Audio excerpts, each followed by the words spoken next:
Welcome to Brain Behavior Online. During this brief video, I'm going to walk you through some of the basic elements on Canvas and then talk about some of the practices that will set you up for success in this course. The home page begins to describe the course. Listed here are all of the primary modules. The labels on them are pretty self-descriptive, so I'm not going to spend a whole lot of time going through them. You'll want to begin with going through the Getting Started materials. This has particular information that you'll need for getting started. You will need to complete your student-instructor contract and your student Turnitin consent form. These are required for this course, and completing them will open up some of the subsequent modules. One of the things that you need to know is that Canvas, and in particular for online courses, you'll need to do particular activities to open up access to future activities. So you'll need to do some of the Getting Started materials to open up access to begin some of the actual course content, and you will need to access some of the actual course content to give you access, for example, to one of the exams. So if you haven't looked at any of the modules or the course content, or you've missed one, you haven't, for example, looked at any of the information for Chapter 7, then you might not actually be able to access some of the exams. So you want to know that these steps are built in. I have a video here introducing myself, and then there is going to be a Keys to Success video that is basically what I'm talking about right now. This will be listed here so that you can watch it anytime. So this is just the Getting Started section here. We have our course resources. This has our policies information. The course syllabus is listed here. We have a syllabus quiz. This is only available for a limited amount of time, and you must complete this with at least 80% to be eligible to take the next 2 graded quizzes. So again, you'll want to make sure that you have time to do this. Here is the textbook information, and here are a number of ongoing course resources for you so that you can access these as you need. In addition to the home page, you can also access some of the course material through the modules right here. So we've reviewed the Getting Started section and the course resources. There's also a number of extra credit opportunities.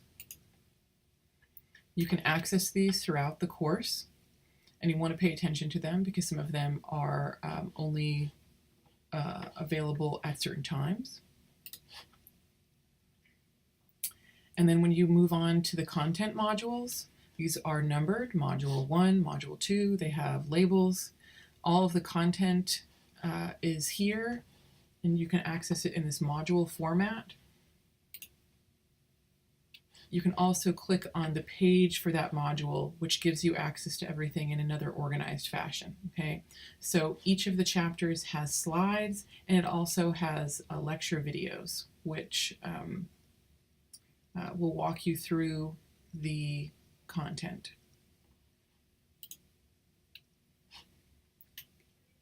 So you can watch this to go through and watch this section of the lecture. There's a number of participation questions that will be listed here. So most of the content that is listed on these pages is also provided here in this other format in the modules. So this is the basic organization of how the course is set up on Canvas. You can access any of the modules from the home page. You'll have review materials for each exam that you'll be able to access. And then as I build the course and encounter interesting material, then I generally am trying to post relevant links and stuff like that here. And I have a number that I'll be adding from last semester, so this should expand as the course continues. And this is just for things that pertain to the course that might be interesting. If you find studies that you think are interesting, or you encounter information that you think is interesting and relevant to the course, then you can also send it to me and I'll post it here. So now that we have gone through the basics of how this is organized, I'm going to talk to you a little bit more about some keys to success for this course. All right, so now I'll be finishing off the key to success video. I want to just speak to you a little bit more personally about some of the factors that will be really helpful for succeeding in this course. This course is designed to be challenging. You're spending a lot of money for your education, and we want you to learn. And in order to learn, you're going to need to be challenged. Despite the fact that this course is going to be hard and challenging, we have set it up so that you can succeed. We have tried to balance the course so that it's not solely dependent upon exam performance. Your exams in sum make up about 50% of your grade. You have on top of that participation points, quizzes, and critical thinking assignments. The critical thinking assignments, quizzes, and participation points are all things that are designed to support your learning. There are a total of 12 quizzes. You have approximately one each week, and there are 7 critical thinking assignments. Those are dispersed throughout the semester. They start a couple weeks in, and then they are basically everywhere from every other week to once a week. When you participate in these support assignments, there are a number of ways that you can do so that will set you up for success in this class, and that's what I wanted to tell you a little bit more about right now. There are 12 quizzes. Again, that's a lot of quizzes, but this is specifically to give you the time to learn and digest and practice some of the material in an exam type format. You can take the quizzes as many times as you would like during the time that they are open. Each quiz is open for 72 hours. So there's no reason that you shouldn't be scoring a 10 on the quizzes, because if you take it the first time, it's a 5, you take it again and again until you get a 10. There's a couple of things that I want you to be mindful of about the quizzes. Don't wait until the very end to take them, to like the last day that they're open. The day that it opens, you take the quiz once or twice. The quizzes are not long. They're only 10 questions. So it should really take just 3 to 5 minutes for you to go through those 10 questions. So then at least you have a grade in. What you want to avoid is missing the quiz. Because the quizzes are open for 3 days, there are absolutely no extensions. So even if you've had some sort of event that occurs on the last day that you weren't able to come back and take the quizzes, there are no extensions. They're open for 3 days. So take it the day that it opens. Take it once or twice the next day, and take it once or twice the third and final day, and then you have taken it enough times to support learning, and you will have likely garnered a 10 on the quiz.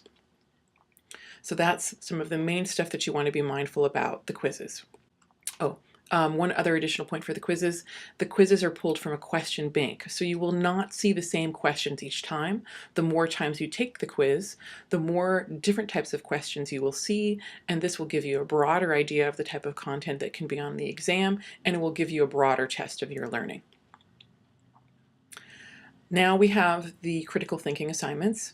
The critical thinking assignments, there are 7.